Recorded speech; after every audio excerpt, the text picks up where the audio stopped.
The captain peered into the eyepiece of the telescope. He adjusted the focus quickly. "It was an atomic fission we saw, all right," he said presently. He sighed and pushed the eyepiece away. "Any of you who wants to look may do so, but it's not a pretty sight."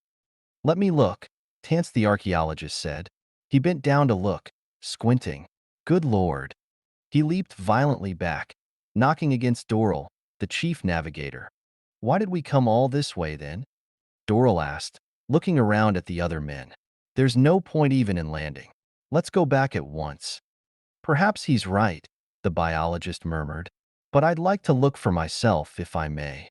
He pushed past Tance and peered into the site. He saw a vast expanse, an endless surface of gray, stretching to the edge of the planet. At first he thought it was water, but after a moment he realized that it was slag, pitted, fused slag, broken only by hills of rock jutting up at intervals. Nothing moved or stirred. Everything was silent, dead. "I see," Fomer said, backing away from the eyepiece.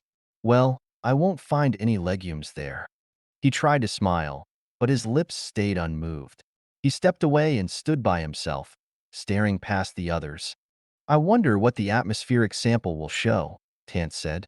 "I think I can guess," the captain answered. "Most of the atmosphere is poisoned. But didn't we expect all this? I don't see why we're so surprised. A fish invisible as far away as our system must be a terrible thing." He strode off down the corridor, dignified and expressionless. They watched him disappear into the control room. As the captain closed the door, the young woman turned. "What did the telescope show? Good or bad?" "Bad. No life could possibly exist. Atmosphere poisoned, water vaporized, all the land fused. Could they have gone underground?" The captain slid back the port window so that the surface of the planet under them was visible. The two of them stared down, silent and disturbed. Mile after mile of unbroken ruin stretched out, blackened slag, pitted and scarred, and occasional heaps of rock. Suddenly Nasha jumped. "Look, over there, at the edge. Do you see it?" They stared. Something rose up, not rock, not an accidental formation. It was round, a circle of dots, white pellets on the dead skin of the planet. A city? Buildings of some kind? "Please turn the ship," Nasha said excitedly. She pushed her dark hair from her face. "Turn the ship and let's see what it is." The ship turned, changing its course. As they came over the white dots, the captain lowered the ship, dropping it down as much as he dared. "Piers," he said. "Piers of some sort of stone. Perhaps poured artificial stone. The remains of a city." "Oh dear," Nasha murmured. "How awful." She watched the ruins disappear behind them. In a half-circle, the white squares jutted from the slag, chipped and cracked, like broken teeth. "There's nothing alive," the captain said at last. "I think we'll go right back. I know most of the crew want to. Get the government receiving station on the Cinder and tell them what we found, and that we—" He staggered. The first atomic shell had struck the ship, spinning it around. The captain fell to the floor, crashing into the control table. Papers and instruments rained down on him. As he started to his feet, the second shell struck. The ceiling cracked open, struts and girders twisted and bent. The ship shuddered, falling suddenly down, then righting itself as automatic controls took over. The captain lay on the floor by the smashed control board. In the corner, Nasha struggled to free herself from the debris. Outside, the men were already sealing the gaping leaks in the side of the ship, through which the precious air was rushing, dissipating into the void beyond. "Help me!" Doral was shouting. "Fire over here!" Wiring ignited. Two men came running. Tance watched helplessly, his eyeglasses broken and bent. "So there is life here, after all," he said, half to himself. "But how could—" "Give us a hand," Fomer said, hurrying past. "Give us a hand. We've got to land the ship." It was night. A few stars glinted above them, winking through the drifting silt that blew across the surface of the planet.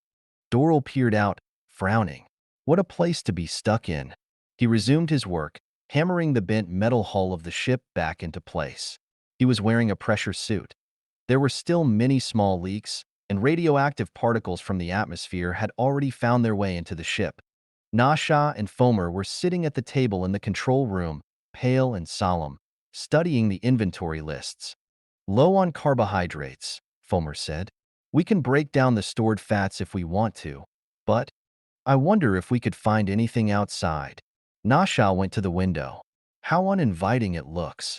She paced back and forth, very slender and small, her face dark with fatigue.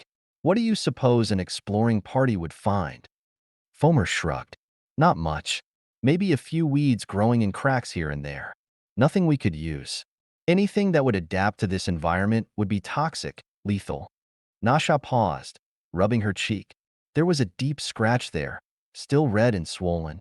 Then how do you explain it? According to your theory, the inhabitants must have died in their skins, fried like yams. But who fired on us? Somebody detected us, made a decision, aimed a gun. Engage distance, the captain said feebly from the cot in the corner. He turned toward them. That's the part that worries me. The first shell put us out of commission. The second almost destroyed us. They were well aimed, perfectly aimed. We're not such an easy target. True. Fomer nodded. Well, perhaps we'll know the answer before we leave here. What a strange situation.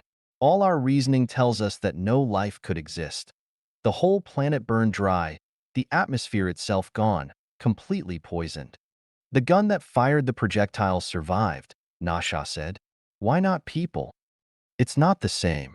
Metal doesn't need air to breathe. Metal doesn't get leukemia from radioactive particles. Metal doesn't need food and water. There was silence. A paradox, Nasha said. Anyhow, in the morning I think we should send out a search party. And meanwhile, we should keep on trying to get the ship in condition for the trip back. It'll be days before we can take off, Fomer said. We should keep every man working here. We can't afford to send out a party. Nasha smiled a little. We'll send you in the first party. Maybe you can discover. What was it you were so interested in? Legumes. Edible legumes. Maybe you can find some of them. Only. Only what? Only watch out. They fired on us once without even knowing who we were or what we came for. Do you suppose that they fought with each other? Perhaps they couldn't imagine anyone being friendly under any circumstances. What a strange evolutionary trait, interspecies warfare, fighting within the race. We'll know in the morning, Fomer said. Let's get some sleep. The sun came up chill and austere. The three people, 2 men and a woman, stepped through the port, dropping down on the hard ground below. What a day, Doral said grumpily. I said how glad I'd be to walk on firm ground again. But, come on, Nasha said. Up beside me. I want to say something to you. Will you excuse us, Tance? Tance nodded gloomily. Doral caught up with Nasha. They walked together, their metal shoes crunching the ground underfoot. Nasha glanced at him. Listen, the captain is dying. No one knows except the two of us. By the end of the day period of this planet, he'll be dead. The shock did something to his heart. He was almost 60, you know? Doral nodded. That's bad. I have a great deal of respect for him. You will be captain in his place, of course. Since you're vice captain now? No. I prefer to see someone else lead, perhaps you or Fomer. I've been thinking over the situation, and it seems to me that I should declare myself mated to one of you, whichever of you wants to be captain. Then I could devolve the responsibility. Well, I don't want to be captain. Let Fomer do it. Nasha studied him, tall and blond, striding along beside her in his pressure suit. I'm rather partial to you, she said. We might try it for a time at least, but do as you like. Look, we're coming to something. They stopped walking, letting Tance catch up. In front of them was some sort of a ruined building. Doral stared around thoughtfully. Do you see? This whole place is a natural bowl, a huge valley. See how the rock formations rise up on all sides, protecting the floor. Maybe some of the great blast was deflected here. They wandered around the ruins, picking up rocks and fragments. I think this was a farm, Tance said, examining a piece of wood. This was part of a tower windmill. Really? Nasha took the stick and turned it over. Interesting. But let's go. We don't have much time. Look, Doral said suddenly. Off there, a long way off. Isn't that something? He pointed. Nasha sucked in her breath. The white stones. What? Nasha looked up at Doral. The white stones, the great broken teeth. We saw them, the captain and I, from the control room. She touched Doral's arm gently. That's where they fired from. I didn't think we had landed so close. What is it? Tance said, coming up to them. I'm almost blind without my glasses. What do you see? The city, where they fired from. Oh. All three of them stood together. Well, let's go, Tance said. There's no telling what we'll find there. Doral frowned at him. Wait, we don't know what we would be getting into. They must have patrols. They probably have seen us already, for that matter. They probably have seen the ship itself, Tance said. They probably know right now where they can find it, where they can blow it up. So what difference does it make whether we go closer or not? That's true, Nasha said. If they really want to get us, we haven't a chance. We have no armaments at all. You know that. I have a hand weapon. Doral nodded. Well, let's go on then. I suppose you're right, Tance. But let's stay together, Tance said nervously. Nasha, you're going too fast. Nasha looked back. She laughed. If we expect to get there by nightfall, we must go fast. They reached the outskirts of the city at about the middle of the afternoon. The sun, cold and yellow, hung above them in the colorless sky. Doral stopped at the top of a ridge overlooking the city. Well, there it is. What's left of it? There was not much left. The huge concrete piers which they had noticed were not piers at all, but the ruined foundations of buildings. They had been baked by the searing heat, baked and charred almost to the ground. Nothing else remained. Only this irregular circle of white squares, perhaps 4 miles in diameter. Doral spat in disgust. More wasted time. A dead skeleton of a city, that's all. But it was from here that the firing came, Tance murmured. Don't forget that. And by someone with a good eye and a great deal of experience, Nasha added. Let's go. They walked into the city between the ruined buildings. No one spoke. They walked in silence, listening to the echo of their footsteps. It's macabre, Doral muttered. I've seen ruined cities before, but they died of old age and fatigue. This was killed, seared to death. This city didn't die. It was murdered. I wonder what the city was called, Nasha said. She turned aside, going up the remains of a stairway from one of the foundations.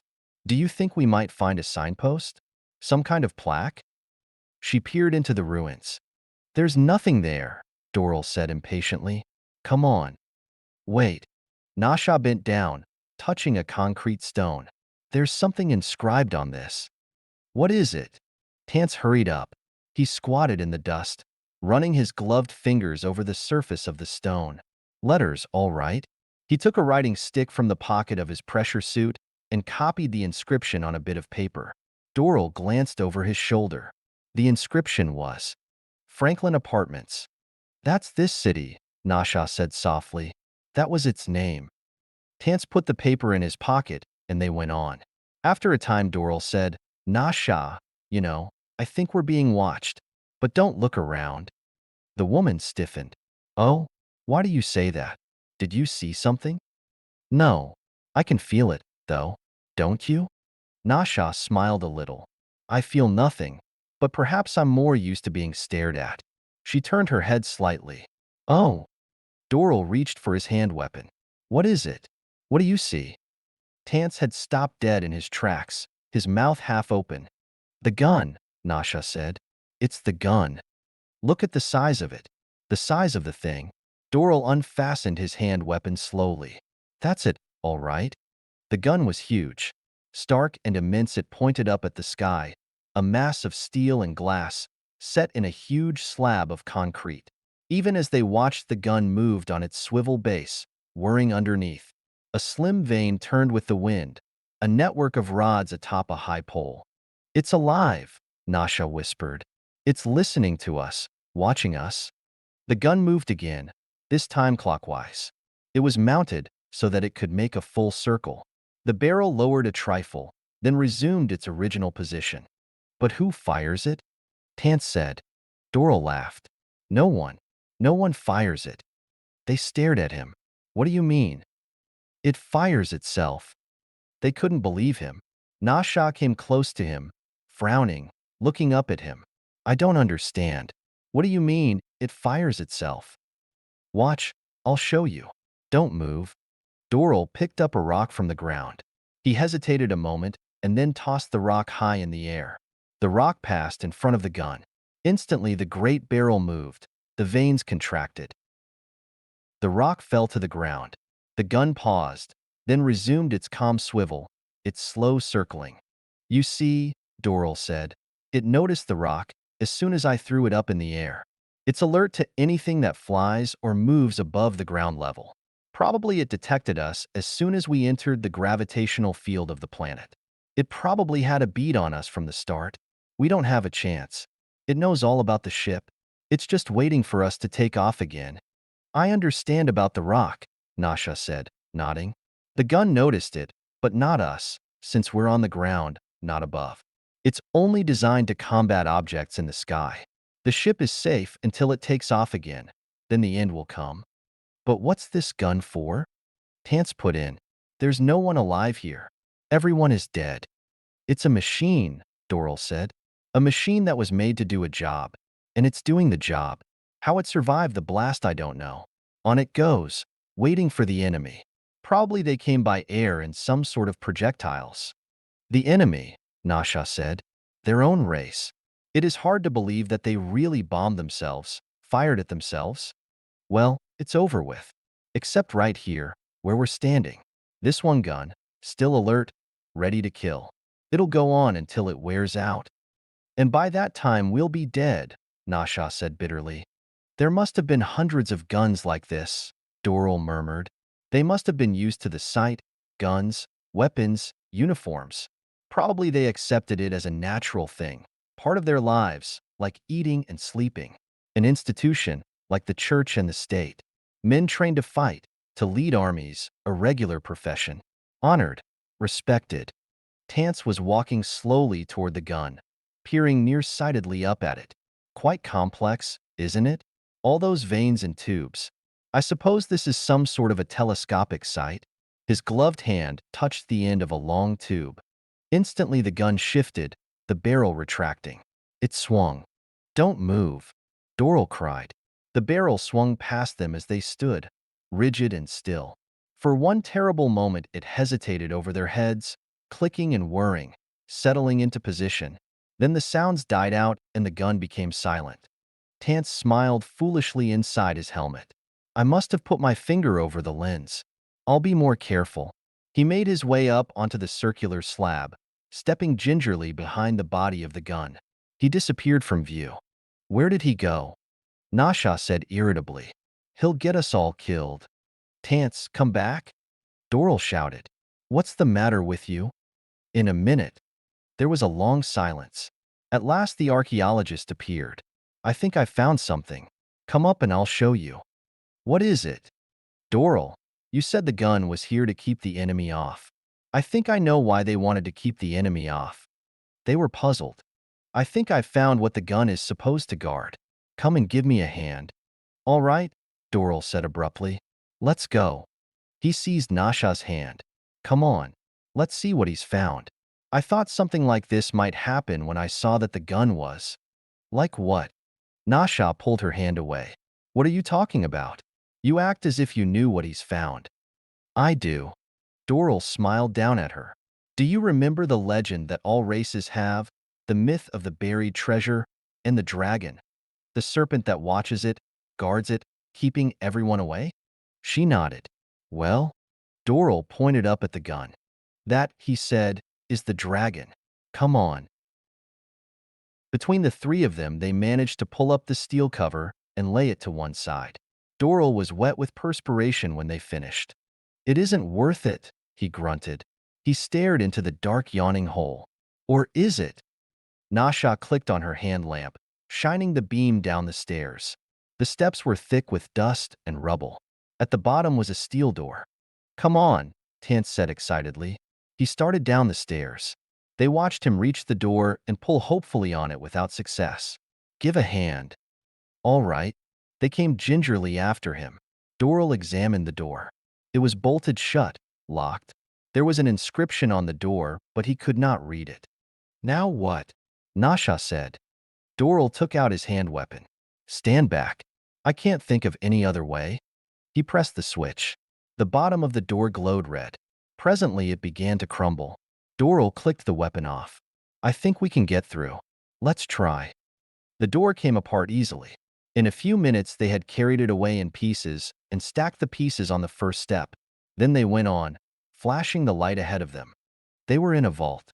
Dust lay everywhere, on everything, inches thick. Wood crates lined the walls, huge boxes and crates, packages and containers. Tance looked around curiously, his eyes bright. What exactly are all these? He murmured.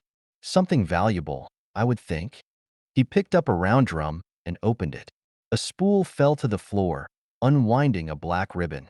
He examined it, holding it up to the light. Look at this. They came around him. Pictures, Nasha said. Tiny pictures. Records of some kind. Tance closed the spool up in the drum again. Look, hundreds of drums. He flashed the light around. And those crates. Let's open one. Doral was already prying at the wood. The wood had turned brittle and dry.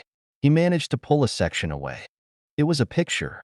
A boy in a blue garment, smiling pleasantly, staring ahead, young and handsome. He seemed almost alive, ready to move toward them in the light of the hand lamp. It was one of them, one of the ruined race, the race that had perished. For a long time they stared at the picture.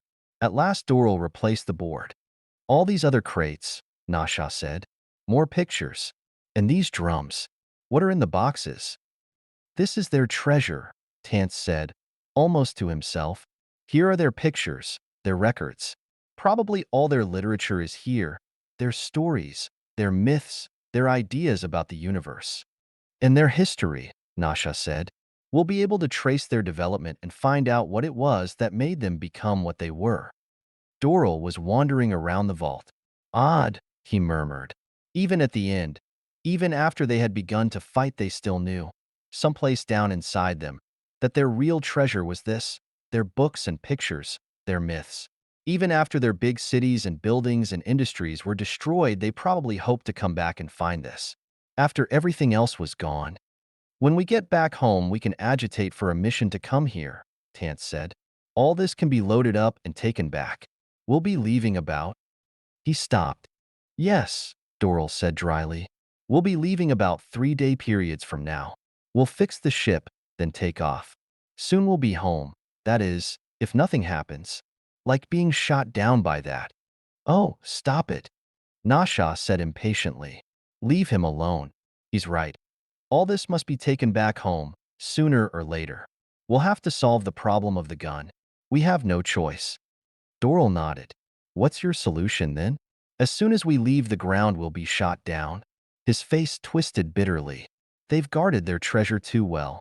Instead of being preserved, it will lie here until it rots. It serves them right. How? Don't you see? This was the only way they knew, building a gun and setting it up to shoot anything that came along. They were so certain that everything was hostile, the enemy, coming to take their possessions away from them. Well, they can keep them. Nasha was deep in thought, her mind far away. Suddenly she gasped. Doral, she said, what's the matter with us? We have no problem. The gun is no menace at all. The two men stared at her. No menace? Doral said. It's already shot us down once. And as soon as we take off again. Don't you see? Nasha began to laugh. The poor foolish gun. It's completely harmless. Even I could deal with it alone. You? Her eyes were flashing. With a crowbar. With a hammer or a stick of wood. Let's go back to the ship and load up. Of course we're at its mercy in the air. That's the way it was made. It can fire into the sky, shoot down anything that flies. But that's all. Against something on the ground, it has no defenses. Isn't that right? Doral nodded slowly. The soft underbelly of the dragon. In the legend, the dragon's armor doesn't cover its stomach. He began to laugh. That's right. That's perfectly right. Let's go then, Nasha said. Let's get back to the ship. We have work to do here. It was early the next morning when they reached the ship. During the night, the captain had died, and the crew had ignited his body, according to custom. They had stood solemnly around it until the last ember died. As they were going back to their work, the woman and the two men appeared, dirty and tired, still excited. And presently, from the ship, a line of people came, each carrying something in his hands. The line marched across the gray slag, the eternal expanse of fused metal. When they reached the weapon, they all fell on the gun at once, with crowbars, hammers, anything that was heavy and hard. The telescopic sights shattered into bits. The wiring was pulled out, torn to shreds. The delicate gears were smashed, dented. Finally, the warheads themselves were carried off and the firing pins removed. The gun was smashed, the great weapon destroyed. The people went down into the vault and examined the treasure. With its metal-armored guardian dead, there was no danger any longer. They studied the pictures, the films, the crates of books, the jeweled crowns, the cups, the statues. At last, as the sun was dipping into the gray mists that drifted across the planet, they came back up the stairs again. For a moment, they stood around the wrecked gun, looking at the unmoving outline of it. Then they started back to the ship. There was still much work to be done. The ship had been badly hurt. Much had been damaged and lost. The important thing was to repair it as quickly as possible, to get it into the air. With all of them working together, it took just 5 more days to make it spaceworthy. Nasha stood in the control room, watching the planet fall away behind them. She folded her arms, sitting down on the edge of the table. "What are you thinking?" Doral said. Nothing. Are you sure?" "I was thinking that there must have been a time when this planet was quite different, when there was life on it." "I suppose there was. It's unfortunate that no ships from our system came this far, but then we had no reason to suspect intelligent life until we saw the fission glow in the sky. And then it was too late." "Not quite too late. After all, their possessions, their music, books, their pictures, all of that will survive. We'll take them home and study them, and they'll change us. We won't be the same afterwards. Their sculpturing, especially. Did you see the one of the great winged creature, without a head or arms? Broken off, I suppose. But those wings, it looked very old. It will change us a great deal. When we come back, we won't find the gun waiting for us," Nasha said. "Next time it won't be there to shoot us down. We can land and take the treasure, as you call it." She smiled up at Doral. "You'll lead us back there, as a good captain should." "Captain?" Doral grinned. "Then you've decided." Nasha shrugged. "Fomer argues with me too much. I think, all in all, I really prefer you." "Then let's go," Doral said. "Let's go back home." The ship roared up, flying over the ruins of the city. It turned in a huge arc and then shot off beyond the horizon, heading into outer space. Down below, in the center of the ruined city, a single half-broken detector vane moved slightly, catching the roar of the ship. The base of the great gun throbbed painfully, straining to turn. After a moment, a red warning light flashed on down inside its destroyed works. And a long way off, 100 miles from the city, another warning light flashed on, far underground. Automatic relays flew into action. Gears turned, belts whined. On the ground above, a section of metal slag slipped back. A ramp appeared. A moment later, a small cart rushed to the surface. The cart turned toward the city. A second cart appeared behind it. It was loaded with wiring cables. Behind it, a third cart came, loaded with telescopic tube sights. And behind came more carts, some with relays, some with firing controls, some with tools and parts, screws and bolts, pins and nuts. The final one contained atomic warheads.